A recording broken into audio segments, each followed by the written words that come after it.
ஆதி என்னும் பராபரையே, அன்பான மனோன்மணியே, ஜோதி எனும் பஞ்சகத்தாலே, சொற்பெரிய கரிமுகனே, தேதி நீக்கும் கந்தவளே, திருத்துகின்ற குருநாதர்களே, 18 சித்தர்களே, பண்பான பரமசிவமே, ஓதியே ஜோதிடங்கள் உரைப்பதற்கு நாத விந்து வடிவாக நல்ல துணை ஆவீரே.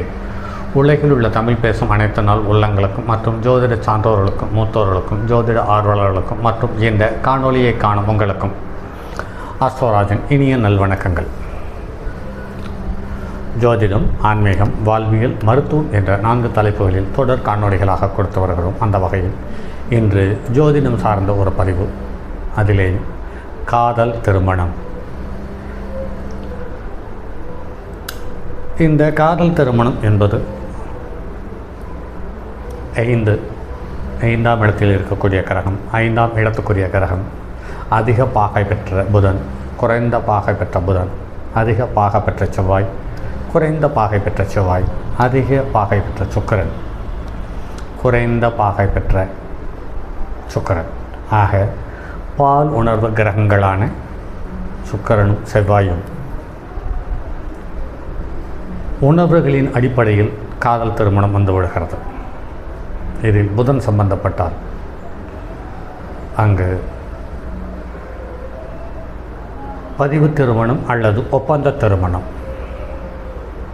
அல்லது கற்பனையோடு கூடிய கலாரசனையோடு கூடிய திருமணம் என்ற வாய்ப்பை தந்துவிடுகிறது. பொதுவாகவே ஒரு கேந்திர அதிபதியும் ஒரு திரிகோண அதிபதியும்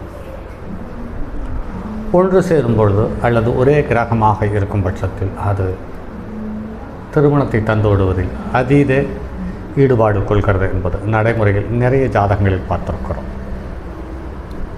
அந்த வகையில் நம் அனுபவத்தில் நம் கண்ணில் பட்ட ஒரு ஜாதகம் ஆச்சரியத்தை தந்தது.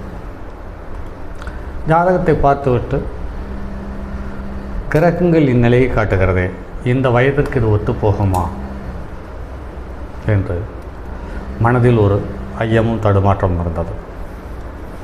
இருந்தாலும் அதை சுட்டி காட்ட வேண்டும் அல்லவா? அப்படி இல்லை என்றால் நம்மளுக்கு ஜோதிடம் தெரியவில்லை என்ற ஒரு நிலை வந்துவிடும் என்று மனதில் லேசான அச்சம் இருந்தது. 4/12/2008 ஆண்டு பிறந்தது. ஆக 18 வயது தான் ஆகிறது. கடக லக்கணம், லக்கணத்தில் கேது, 2ஆம் இடத்தில் சனி, 5ஆம் இடத்தில் சூரியன், புதன், செவ்வாய், 7ஆம் இடத்தில் 6ஆம் இடத்தில் குரு, 7ஆம் இடத்தில் சுக்கிரன், ராகு, 8ஆம் இடத்தில் சந்திரன். லக்னம் பூச நட்சத்திரம் 4ஆம் பாதத்தில் 14.30 கொண்டது. சூரியன் கேட்டை நட்சத்திரத்தில் 18.54 பாகையை கொண்டது.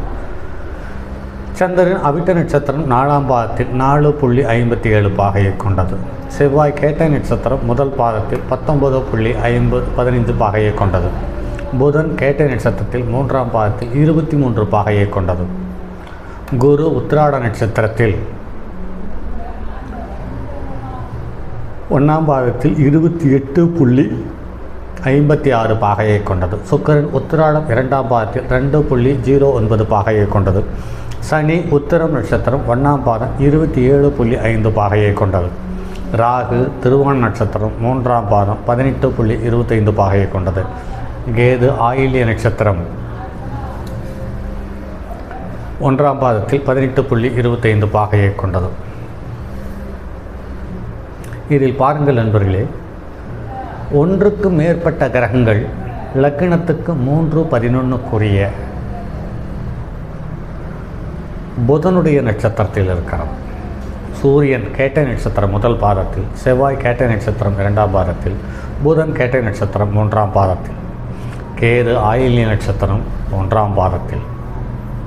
ஆக புதனுடைய சாரத்தில் மட்டும், அதாவது 5இல் கற்பனை ஸ்தானம் அல்லது காதல் அடையாளம் காட்டக்கூடிய ஸ்தானமான 5ஆம் இடத்தில் புதன், அது கிட்டத்தட்ட 4 கிரகங்களை தன்னுடைய கட்டுப்பாட்டுக்குள் வைத்துக்கொண்டு காதல் சதுரங்க விளையாட்டை ஆடியிருக்கிறது.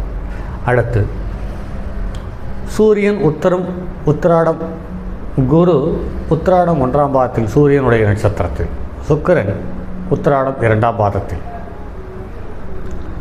ஆக சூரியனுடைய நட்சத்திரத்தில் சனி உத்தரம் 1 ஆக 3 கிரகங்கள் 4 கிரகங்கள் புதனுடைய நட்சத்திரத்தில் புதனுடைய கட்டுப்பாட்டுக்குள் அல்லது புதனுடைய செயல்பாடுகளை தாங்கிய குணாதிசயத்தோடு நிகழ்வுகள். சூரியன் 3 கிரகங்களை தன்னுடைய கட்டுப்பாட்டுக்குள் வைத்துக் கொள்கிறது. அந்த சூரியனும் செவ்வாய் ஒன்று சேர்ந்திருக்கிறது. இதில் ஜாதகத்தில் ஒரு பலனை சொல்லுவார்கள். இடுகதிர் செவ்வாய் கொடி எங்கு நின்றாலும் இளமையில் விதவையாமை என்று சொல்லுகிறார்கள். இங்கு விதவை என்ற சூழ்நிலை கிடையாது. ஏனென்று கேட்டால் இந்த இடுகதிர் செவ்வாய் கொடி எங்கு நின்றாலும் விதவையாமை என்று சொல்லுவது தவறானது. இதை எப்படி சொல்லி இருக்கிறார்கள் முன்னோர்கள் என்றால், இடுகதிர் செவ்வாய் கூடி 7இல் நின்றாலும் என்ற வார்த்தையை மருவியே இப்போது எங்கு நின்றாலும் என்ற ஒரு நிலையை எடுத்துக்கொள்கிறது. அதே சமயத்தில் ஒரு ஜாதகத்தில் சூரியன் செவ்வாய் எங்கு நின்றாலும் அவர்கள் திடீர் என்ற சடுதியில் ஒரு பெரிய மாற்றத்தை ஏற்படுத்தி விடுகிறார்கள். மாற்றத்தை ஏற்படுத்தும் நிலையை கொண்ட முடிவுகளை எடுத்து விடுகிறார்கள் என்பது நடைமுறையில் பார்க்க முடிகிறது. இந்த ஜாதகத்தில் பாருங்கள், செவ்வாய் ஆட்சி பெற்றிருக்கிறது, சூரியனும் நட்பு பெற்றிருக்கிறது, குருவும் ஆட்சி பெற்றிருக்கிறது. சனி சந்திரன் நேருக்கு நேராக பார்த்து புணர்வு யோகத்தில் இருக்கிறது.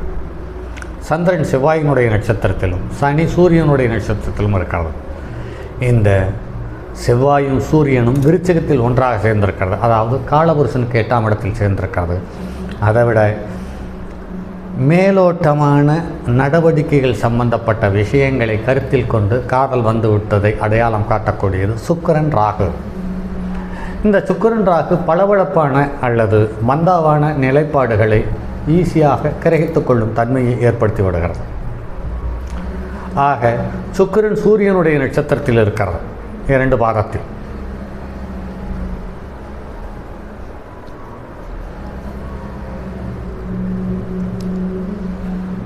அடுத்து சுக்கிரன் சூரியனுடைய நட்சத்திரத்தில், சூரியன் புதனுடைய நட்சத்திரத்தில். ஆக விருச்சிகத்தில் 12 பாதம், தனுசில் முழுசாக 30 பாகை, விருச்சிகத்தில் 12 பாகை, தனுசில் 30 பாகை, 42 பாகை. அதுக்கு அடுத்து சுக்கிரன் 2 பாகை, 40, 42, 44 பாகை. சுக்கிரனுக்கும் சூரியனுக்கும் இடைவெளி வந்துவிட்டது. சூரியனுக்கும் சுக்கிரனுக்கும் இடைவெளி அதிகம் வந்துவிட்டாலே அந்த குடும்ப வாழ்க்கை நிலையான வாழ்க்கையாக இருப்பதற்கான வாய்ப்பை உண்டு பண்ணி தருவதில்லை. அதே சமயத்தில் சூரியன் புதன் சுக்கிரன், சூரியன் புதன் செவ்வாய் இவர்கள் சேர்ந்து இருப்பது அவசர கதியான ஒரு முடிவை எடுப்பதற்கான சந்தர்ப்ப சூழ்நிலை உண்டு பண்ணி விடுகிறது. இதில் 5இல் இருக்கக்கூடிய கற்பனை திறன் கொண்ட புதன் காதலுக்கு பிள்ளையார் சொல்லிவிட்டது. 5க்குரியவன் 5ஆம் இடத்திலேயே இருந்து அதற்கான ஆச்சாரத்தை தந்தது செவ்வாய். சுக்கிரனும் ராகுவும் சேர்ந்து அதை அவசர திருமணமாக கொண்டது. இந்த ராகு சந்திரனுடைய நட்சத்திரத்திலிருந்து சந்திரனுக்கு 12ஆம் இடத்தில் இருக்கிறது. இந்த ராகு சூரியன் புதன் கேதுனுடைய சம்பந்தம் இருந்து சனியும் சந்திரனும் நேருக்கு நேர் அமைந்ததால் இது காதல் திருமணம் மட்டுமில்லாமல் மேலும் கலப்பு திருமணத்தையும் அரங்கேற்றி வைத்திருக்கிறது என்பது நடைமுறையில் பார்க்க முடிகிறது. ஆக இள வயதில் சுக்கிரனும் ராகுவும், செவ்வாயும் ராகுவும், சந்திரனும் ராகுவும், புதனும் ராகுவும், இந்த 4 கிரகங்களோடு ராகு சேர்ந்திருக்கும் போதோ அல்லது ராகுவனுடைய நட்சத்திரத்தை இந்த 4 கிரகங்கள் பெற்றிருக்கும் போதும் அவசர கோலத்தை அள்ளி தெளிப்பது போல் குடும்ப வாழ்க்கையை சின்னாபின்னப்படுத்துகிறது என்பது நடைமுறையில் எண்ணற்ற ஜாதகத்தில் பார்த்திருக்கிறோம். அந்த வகையில் இந்த ஜாதகமும் திருமணம் கடந்த வருடம் அக்டோபரில் நடந்திருக்கிறது. இப்போது பிரிவினையை நோக்கி பயணப்பட்டு கொண்டிருக்கிறதாக தகவல். சரி நண்பர்களே, ஆக மேலும் இந்த மாதிரி விபரீதமான கிரக அமைப்புகள் விபரீதமான வாழ்க்கையை ஆரம்பித்து விபரீத முடிவை தந்து வாழ்க்கையை பிரிவினையை தந்து அவல நிலைக்கு கொண்டு வந்து விடுவதை நடைமுறையில் பார்த்திருக்கிறோம். இப்படி எண்ணற்ற ஜாதகங்கள் இருக்கிறது. வரக்கூடிய ஒவ்வொரு பதிவாக அதை பார்ப்போம். சரி, வாருங்கள் நண்பர்களே, மற்றும் அடுத்தது ஒரு பதிவில் சந்திப்போம். அதுவரை உங்களிடமிருந்து விடைபெறுவது உங்கள் அன்பு நண்பன் எம் ராஜரத்தினம்.